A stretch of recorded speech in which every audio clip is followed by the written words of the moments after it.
నమస్తే. శ్రీ గురుభ్యో నమః. శ్రీమాత్రే నమః. ఆదిత్యాయ చ సోమాయ మంగళాయ బుధాయ చ గురు శుక్ర శనిభ్యే రాహవే కేతవే నమః. జపాకుసుమ సంకాశం కాశ్యపేయం మహాధృతిం తమోరం సర్వపాపగ్నం ప్రణతోస్మి దివాకరం. ప్రస్తుతం ప్రతి మాసం చెప్పుకున్నట్టుగా ఈ మాసంలో మాస ఫలితాలు ముఖ్యంగా సెప్టెంబర్ 2024 గాను మాస ఫలితాలు ఎలా ఉన్నాయి, గ్రహగతులు ఎలా ఉన్నాయి, మన యొక్క స్థితి యుతి ఎలా ఉంది చూద్దాం. ముఖ్యంగా ముందుగా దీనికి సంబంధించి గ్రహస్థితి ఎలా ఉంది. సెప్టెంబర్ మాసంలో ఉన్నటువంటి గ్రహస్థితి కనుక మనం చూసినట్టయితే శని కుంభంలో వక్రించి ఉన్నాడు, గురువు వృషభంలో ఉన్నాడు, రాహువు మీనంలో, కేతువు కన్యలో. ఇది మనకు తెలిసినటువంటి విషయమే. ఇక మిగతా గ్రహాలు కనుక చూసినట్టయితే మిథునంలో కుజుడు ఉన్నాడు, కర్కాటకంలో చంద్రుడు దాదాపుగా కర్కాటకంలో మొదలై ప్రతి 2.5 రోజులకి చొప్పున మారుతూ మళ్ళీ మిథునం వరకు ఈ నెలంతా తిరుగుతాడు. ఇక అదేవిధంగా కర్కాటకంలో బుధుడు, ఈ బుధుడు 5 వరకు కర్కాటకంలో ఉండి ఆ తదుపరి మరి సింహంలోకి వెళ్ళి అక్కడి నుండి 23వ తారీఖు మళ్ళీ కన్యలోకి మారడం అనేది బుధుడి యొక్క స్థితి కనిపిస్తుంది. ఇక రవిని కనుక చూసినట్టయితే రవి తన స్వస్థానమైనటువంటి సింహంలో 17 వరకు ఉంటాడు, ఆ తదుపరి కన్యలోకి వెళతాడు. ఇక కన్యారాశిలో అప్పటికే ఉన్నటువంటి కేతువుతో పాటు శుక్రుడు ఉంటాడు. అయితే శుక్రుడు గురించి ఇక్కడ శుక్రుడికి ఇది నీచ స్థానం.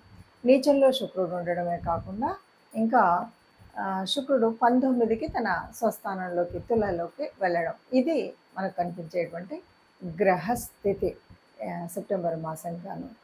ఇప్పుడు మనం చూస్తున్నటువంటి గ్రహస్థితిని కనుక చూస్తే కొన్ని ప్రత్యేకమైనటువంటి స్థితులు మనకు కనిపిస్తున్నాయి. ఏమిటి అంటే, ఒకటి రవి తన స్వస్థానంలో ఉండడం. మనం ఏదైనా సరే కొన్ని గ్రహాలు కొన్నిసార్లు తమ స్వస్థానంలో ఉండి ఇచ్చేప్పుడు కొన్ని ఫలితాలు చాలా శుభ అశుభ డిపెండ్స్ అపాన్ మన యొక్క జాతకాన్ని బట్టి ఉంటాయి. అయితే రవి తన స్వస్థానంలో ఎక్కడి వరకు, ఈ నెల 10 అంటే సెప్టెంబర్ 17 వరకు ఉంటున్నాడు కదా.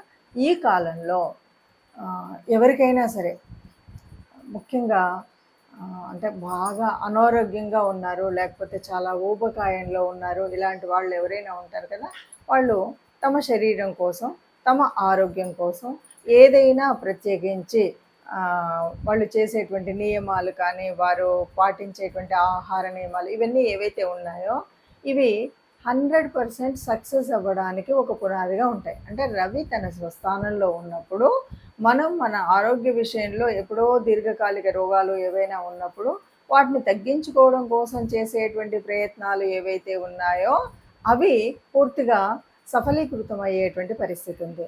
అంటే ఈ 17వ తారీఖు వరకు ఏ రాశి వారైనా, 12 రాశుల్లో ఎవరైనా సరే ఆరోగ్య పరిస్థితి మెరుగుపరుచుకోవడం కోసం చేసుకోవాల్సినటువంటిది ఏదైనా, అంటే మనం ఒక జిమ్ సెంటర్లో జాయిన్ అవుతామా, వాకింగ్ చేస్తామా, లేకపోతే ఆరోగ్య నియమాలు పాటిస్తామా, నేచర్ క్యూర్లో జాయిన్ అవుతాం, మన ఇష్టం. కానీ ఈ ఆరోగ్యము అనారోగ్యం నుండి ఆరోగ్యంలోకి రావడానికి ఒక పునాది అయితే ఉండేటువంటి పరిస్థితి, చక్కటి అవకాశం అనమాట. అందుకని దీన్ని అందరూ వినియోగించుకోవడానికి మంచి సానుకూల పరిస్థితి. ఇక రెండవది, మరి శుక్రుడు సహజంగా ఉన్నటువంటి 6వ స్థానంలో ఉన్నాడు. సహజ భచక్రంలో కనుక చూస్తే, సహజ భచక్రంలో 6వ స్థానము అంటే ఇది చాలా వరకు అప్పుల స్థానం కదా, రుణస్థానం, రుణ రోగ శత్రు స్థానం కదా. అక్కడ శుక్రుడు ఉన్నాడు. ఎట్లా ఉన్నాడు? నీచపడి ఉన్నాడు. నీచపడి ఉండడం వల్ల కొంచెం అందరూ, ఏ గ్రహం వాళ్ళు, ఏ రాశి వాళ్ళైనా, ఏ స్థలంలో ఉన్నా అందరూ చేయవలసింది ఏంటంటే, ఎవరికైనా సరే అప్పులు ఇచ్చేటప్పుడు, తీసుకునేటప్పుడు, ఇలాంటప్పుడు కొంచెం జాగ్రత్తగా లేకపోతే కనుక ఫైనాన్షియల్గా ఇబ్బందులు పడేటువంటి అవకాశం ఉంటుంది. కాబట్టి ఇది ముందు జాగ్రత్తగా మనం తీసుకోవాల్సినటువంటి ఒక నియమం. తదుపరి సింహరాశి. సింహరాశి వారికి ఎలా ఉంటుంది అంటే, కొంచెం అంటే అన్ని విషయాల్లో చాలా భవ్యంగా దివ్యంగా ఉంటుంది 2024 సెప్టెంబర్. కానీ ఒకే ఒక్క విషయం, అదే అన్నిటికీ మూలం అనిపించే విధంగా ఉంటుంది. ఎందుకంటే ద్వితీయంలో ఉన్నటువంటి శుక్రుడు నీచపడి ఉండడం వల్ల, అది కూడా కేతువుతో కలిసి ఉండడం వల్ల ఇక్కడ కొంచెం మనకి ఆర్థికంగా కానీ, వాక్స్థానం కాబట్టి నేను మాట్లాడేటప్పుడు ఇబ్బందుల వల్ల కానీ కొద్దిగా ఇబ్బందులు కలిగించేయడం. ఇక్కడే కనుక తగు జాగ్రత్తతో ఉన్నట్టయితే మిగతాది ఏది కూడా ఇబ్బంది లేకుండా చక్కగా ఉండగలుగుతాము అని చెప్పొచ్చు.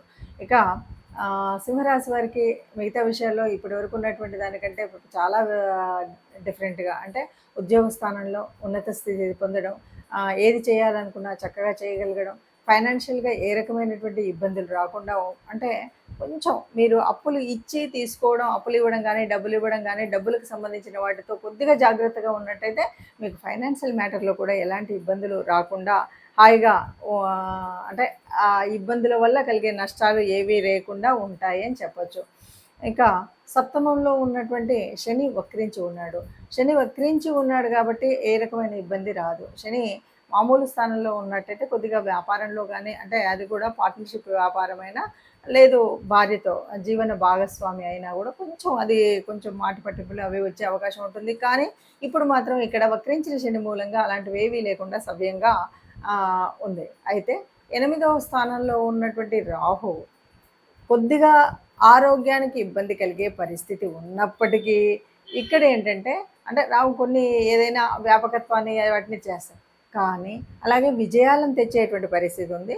ముఖ్యంగా సహజంగా సింహరాశి వారికి రవి స్వస్థానంలో ఉండడం వల్ల సర్వపాపాలు పోయి, సర్వ కష్టాలు పోయి, అన్నీ పోయి హాయిగా ఉండగలిగేటువంటి పరిస్థితి అయితే ఉంది. అంటే తన స్థానంలోనే తాను ఉండడం వల్ల, తన తనుభావంలో రవి ఉండడం వల్ల ఏ ఇబ్బందులు అయితే ఈ రాశి వారికి ఎట్టి పరిస్థితుల్లో లేవు అని ఖచ్చితంగా చెప్పచ్చు.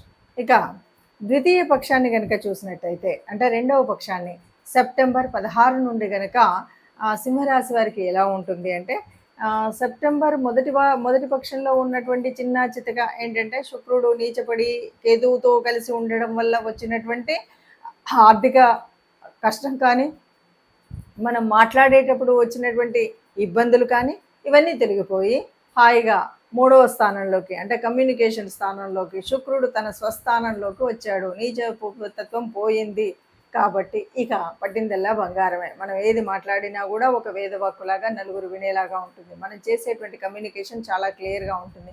ఇప్పటి వరకు మనకు స్నేహితులు కానీ, మన సోదరులు కానీ శత్రుత్వాన్ని పెంచుకున్నటువంటి వారు చక్కగా ఆ శత్రుత్వాన్ని వేడి మంచిగా వాళ్ళు చేసినటువంటి పొరపాటుని గ్రహించి సన్నిహితంగా ఉండేటువంటి పరిస్థితి కనిపిస్తుంది.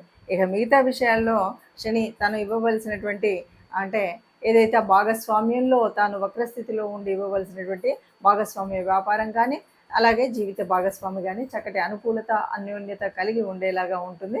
సింహరాశి వారికి మొత్తంగా చెప్పాలి అంటే ఈ రెండవ పక్షం కూడా చాలా మొదటి పక్షం కంటే చాలా అద్భుతంగా ఉండేటువంటి, అంటే ఇటు ఆరోగ్య రీత్యా కానీ, ఫైనాన్షియల్ మ్యాటర్స్లో కానీ, కమ్యూనికేషన్లో కానీ, సమాజంతో తాను ఉండేటువంటి పరిస్థితుల్లో కానీ చక్కటి ఉన్నతి కలిగి ఉంటారని చెప్పచ్చు. మనం జాతకము లేకపోతే ఇప్పుడు గోచారం చూసుకున్నప్పుడు గోచారంలో కొన్ని అనిపిస్తూ ఉంటుంది. ఎలాగంటే కొన్ని కలిసినట్టున్నాయి, కొన్ని కలవలేదు అని. ఇక్కడ 2 విధాలు. గోచారం చూసుకునేటప్పుడు మనం రాశి నుండి చూసుకోవడం, లగ్నం నుండి చూసుకోవడం. మీరు ఒక్కసారి లగ్నం నుండి అలాగే రాశి నుండి 2 చెక్ చేసుకోండి. మీకు అప్పుడు కొద్దిగా దగ్గరగా ఉన్నట్టుగా ఉంటుంది ఒకటి. ఇక రెండవది, ఏది ఏమన్నా సరే గోచార రీత్యా అంటే కొన్ని కోట్ల మంది ఉండేటువంటి ఇందులో ఇది సహజంగా మనకే వర్తిస్తుందా అంటే చెప్పడము అంత సులభమైనటువంటిది కాదు. ఎందుకంటే కేవలం గోచార రీత్యా మనం చేసేటువంటి ఫలితాలు కేవలం 30-40 మధ్యలో ఉంటాయి. యాక్యురేట్గా కావాలి అని అనుకున్నప్పుడు తప్పనిసరిగా మనం చేయవలసింది ఏమిటి అంటే జన్మజాతకాన్ని చూపెట్టుకోవడమే. మన దగ్గరలో ఉన్నటువంటి ఎవరైనా సరే, మంచి నిష్ణాతులు ఎవరున్నా సరే పండితుల దగ్గరికి వెళ్ళి జ్యోతిష శాస్త్ర రీత్యా ఉండేటువంటి మీ జన్మజాతకంలో మీకున్నటువంటి గ్రహస్థితులు, యుతులు, దృష్టిలో నడుస్తున్నటువంటి దశ, అంతర్దశ వీటన్నిటిని దృష్టిలో పెట్టుకొని చెప్పేటువంటిది జ్యోతిషం. కాబట్టి జ్యోతిషం లేదు అంటే ఒకటి, ఇక్కడ ఎంతవరకు మనం చెప్తున్నాం అంటే ముందు జరగబోయేది జరుగుతున్నది. ఇప్పుడు మనం చెప్పుకున్నాం, ఇప్పుడు ఉన్నటువంటి రవి కానీ శుక్రుడు కానీ స్థితి వల్ల. ఇది ఎందుకు అంటే మనకు మార్గదర్శనం చేయడం కోసమే. జ్యోతిష్యం ఎప్పుడు కూడా మీకు ఇలా రాబోయేదాన్ని మనం సవరించుకోవాలి, దాన్ని సర్దుకోవాలి, లేకపోతే దానికి అనుగుణంగా మనం ఉండాలి అని చెప్పేటువంటి పరిస్థితే. కాబట్టి దీన్ని మనం దృష్టిలో పెట్టుకోవాలి. ఇక రెమెడీస్ ఏదైనా సరే, రెమెడీస్ అంటే మనకు ప్రతిసారి మారుతున్నటువంటి వాటిలలో ముఖ్యంగా ఇప్పుడు ఉన్నటువంటి స్థితిలో అంటే నీచపడినటువంటి శుక్రుడు ఉండడం ఒకటి, తదుపరి రవి మంచి స్థానంలో ఉన్నాడు. కానీ మీ గ్రహాల్లో మీ జాతకంలో ఉన్నటువంటి వాటిని బట్టి కూడా మనం చేసుకోవాల్సింది ఏంటంటే, ముఖ్యంగా శ్రావణ మాసం అనగానే శ్రావణ మాసంలో లక్ష్మీదేవి ప్రార్థన ఎక్కువగా ఉంటుంది. ఎటు చూసినా శ్రావణం దాటగానే మనకు వచ్చేటువంటిది సెప్టెంబర్లో ఏమవుతుంది, శ్రావణం చివరి నుండి వచ్చేసరికి మనకి భాద్రపదం వస్తుంది. భాద్రపదంలో మనం విఘ్నేశ్వరుడిని తలుస్తాం. కాబట్టి ఇక్కడ మనం ఒక పని చేయాల్సింది ఏంటంటే, ఏ పని చేద్దాం అనుకున్నా విఘ్నేశ్వరుణ్ణి తలవకుండా మీరు ఏ పని చేయొద్దు. మొదటిది విఘ్నేశ్వర ప్రార్థనతో మొదలు పెట్టడం. అంటే విఘ్నేశ్వరుని తలుచుకొని మనసులోనైనా మనకు వస్తే శ్లోకం చదువుకుంటాను, లేకపోతే చేతులెత్తి 2 చేతులతో దండం పెట్టి స్వామి నువ్వే ఉన్నావయ్యా అని దండం పెట్టడమే. అలా దండం పెడుతూ మనం ముందుకు వెళ్ళడమే ఇది. ఇక రెండవది, వీలైనంత వరకు గోశాలకు వెళ్ళడమా, గోగ్రాసం ఇవ్వడమా, ఇది మన గోసేవ చేయడమా, ఈ మూడిట్లలో ఏది మీకు వీలవుతే, ఏది సులభమవుతే, ఏది అనువుగా ఉంటే దాన్ని చేయొచ్చు. గోమాతకి గోగ్రాసం తినిపించడం, గోశాలకు వెళ్ళి ఆ గోమాతని ప్రార్థించడము, అలాగే సేవ చేయడం. గోశాలలో సేవ చేయడం అనేటువంటిదంత ఉత్తమమైంది ఇంకొకటి లేదు. ఈ మూడింట్లో మీకు ఏది వీలవుతే అది చేసినట్టయితే తప్పకుండా మనకు ఏదో చిన్నగా అటు ఇటుగా ఉన్నటువంటి ఆ చిన్నవి అంటే ఫైనాన్షియల్గా కానీ, మాట తీరులో కానీ, ఇంకేదైనా ఆరోగ్యరీత్యా కానీ ఉన్నటువంటి నష్టాలు కష్టాలు అన్నీ పోయి సుఖంగా ఉంటాము అని చెప్పచ్చు. నమస్తే.